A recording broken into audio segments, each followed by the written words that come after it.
యమునా సుందరి. అనగనగా ఒక ఊళ్ళో సీనయ్య అనే కుర్రవాడు ఉండేవాడు. వాడు పుట్టు దరిద్రుడు, రూపసికుడు కాదు. అటువంటి వాని మొహం ఎవరు చూస్తారు? అయితే సీనయ్య కంఠం ఎత్తితే గంధర్వగానం ప్రవహిస్తుంది. అతని వద్ద పూర్వులు విడిచిపోయిన ఆస్తి ఒకే ఒక్క సితారా ఉన్నది. ఆ సితార మీద శృతి పెట్టుకొని సీనయ్య పాడటం ప్రారంభిస్తే ఆ పాటకు ప్రపంచమంతా స్తంభించి తన్మయమైపోయేది. నెమళ్ళు, లేళ్ళు, నాగులు ఆలకింప వచ్చేవి. మోడులు చిగురిచ్చేవి. ఇటువంటి అద్భుతమైన గానం ఎన్నడూ ప్రతిఫలం కోరి చేయలేదు సీనయ్య.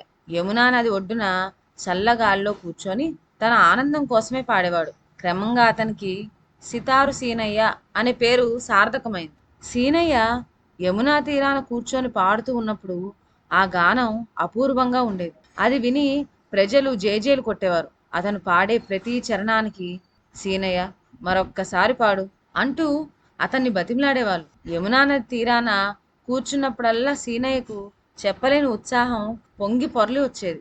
అక్కడ అతను మధురాతి మధురమైన గానం చేయగలిగేవాడు.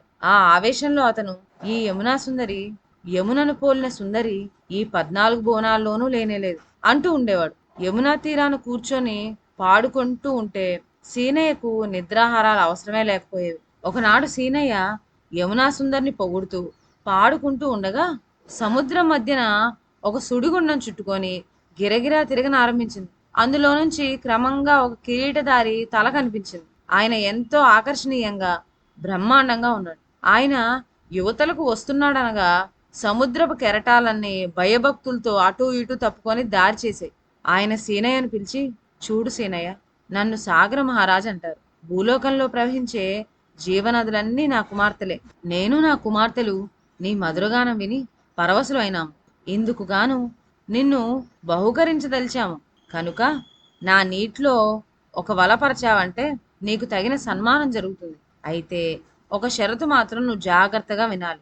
బహుమతి పొందిన తర్వాత నువ్వు పాతాళ లోకమందలి మా రాజ్యంలో ఉండే పచ్చల మందిరానికి వచ్చి అక్కడ మేము కోరినంత కాలం ఉండి గానం చేసి మమ్మల్ని ఆనందింపజేయాలి అని చెప్పి అదృశ్యమయ్యాడు. సాగర మహారాజు వెళ్ళిపోగానే కెరటాలు ఎప్పట్లాగా మూసుకుపోయి సముద్రం మళ్ళీ ప్రశాంతంగా ఉన్నది. మర్నాడు సీనయ్య వల పట్టుకొచ్చి సముద్రంలో వేసే వరకు అందులో ఒక పెట్టె కొట్టుకొచ్చింది. ఆ పెట్టె పగలగొట్టి చూడగా అందులో కుక్కలుగా నవరత్నాలున్నాయి. సీనయ్య వాటిని తీసుకుపోయి ప్రపంచంలోని అన్ని దేశాలతోనూ రత్నాల వర్తకం సాగించి పేరు ప్రఖ్యాత గడించి చూస్తూ ఉండగానే కోటీశ్వరుడైనాడు. ఇలా సీనయ్య దశ మారగానే ఎన్నడూ ఎరగని వాళ్ళు సైతం అతని ఎదుటకు వచ్చి ఎంతో గొప్పగా పొగడసాగారు. ఎవరు ఏమనుకున్నప్పటికీ సీనయ్యలో మాత్రం కాస్తంత కూడా మార్పు రాలేదు. ఎప్పట్లాగానే సితారు చేతి పట్టుకొని యమునా తీరాన కూర్చొని హాయిగా నిశ్చింతగా మధురగానం చేసుకునేవాడు. పాటలతో యమునని పొగట్టమే కాదు, ఎంతో ఆప్యాయంతో దేశ దేశాల నుంచి తెచ్చిన అపూర్వమైన కానుకలు, అలంకారాలు, మణిహారాలు తన యమునా సుందరికి అర్పిస్తూ ఉండేవాడు. ఈ విధంగా 12 ఏళ్ళు గడిచిన తర్వాత ఒకప్పుడు రత్నాల వర్తకం కోసం సముద్రం దాటి విదేశాలకు పోవటానికి సంకల్పించుకున్నాడు సీనయ్య. అది దూర ప్రయాణం కావటం చేత చాలా రోజులు పట్టింది. సీనయ్య యథాప్రకారం ఓడ టాపు మీద కూర్చొని యమునా సుందరిని పొగుడుతూ పొగుడుతూ ఉన్నాడు. ఇంతలో ఆకస్మికంగా పెద్ద గాలి తుఫాన్ వచ్చి ఓడ నడవటం మానివేసింది. ఎవ్వరికి ఏమీ పాలుపోయింది కాదు. అందరూ కంగారు పడుతున్నప్పటికీ సీనయ్య మటుకు నిశ్చలంగా పాడుకుంటూ టాప్ మీద కూర్చునే ఉన్నాడు. అప్పుడు ఓడ యజమాని ఈ ఓడపైన ఉన్న మనలోనే ఒక గొప్ప వాగ్దానం చేసి ఆ వాగ్దానం నిలబెట్టుకోని వాడు ఎవడో ఉండి ఉండాలి. వాడి పీడే మనకి పట్టుకొని ఉంటుంది. లేకపోతే సముద్రుడికి ఇంత కోపం కలగదు. వాడెవడో కనిపెట్టి ఓడ మీద నుంచి దింపివేస్తే గాని ఈ విపత్తు తొలగదు. అలా మాట తప్పిన వాడెవడో మర్యాదగా బయటపడండి, లేకపోతే మనం అందరం సర్వనాశనం అయిపోతాం అని అరిచాడు. అప్పటి వరకు మరో ధ్యాస లేకుండా తన గానంలో లీనమైపోయిన సీనయ్య ఓడ యజమాని కేకలు వినిపించగానే పరుగున వాళ్ళ మధ్యకు వచ్చి, అయ్యా, ఆ మాట తప్పిన వాడిని నేనే. సముద్రుడికి మాట ఇచ్చాను. ఇదిగో ఇప్పుడే నా పీడ మీకు వదిలిపోతుంది అంటూ తన సితార్తో సహా ఓడ మీద నుంచి ఆ మహాసముద్రంలోకి గభీమని దూకేశాడు.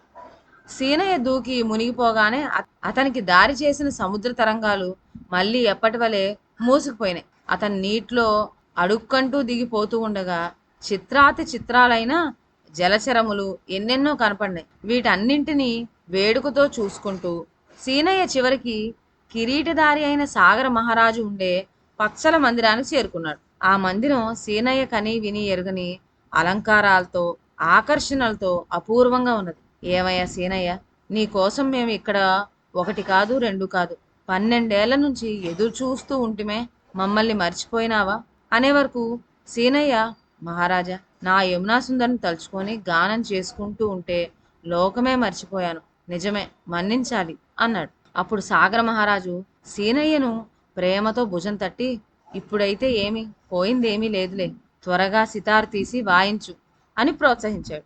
సీనయ్య సితారు చేతబట్టి గానం చేసేటప్పటికల్లా నెమళ్ళు, లేళ్ళు, నాగులు ఆలకింప వచ్చినాయి. కిరీటధారి అయిన సాగర మహారాజు ఆ సంగీతానికి తన్మయుడై సింహాసనం మీద నుంచి లేచి నృత్యం చేయసాగాడు. సముద్రంపై నడుస్తున్న నావలు ఆ బ్రహ్మాండమైన కెరటాల్లో ఉయ్యాలలుగా ఊగిపోసాగాయి. ఇంతలో కోటలో నుంచి బిలబిలమంటూ 30 మంది అపూర్వ సుందరులైన కన్నెలు అక్కడికి వచ్చి నిలబడ్డారు. వారిని చూడగానే మహారాజు మళ్ళీ మన దృష్టిలో పడి, సీనయ్య, నీ పాటకు మేమందరం సంతోషించాం.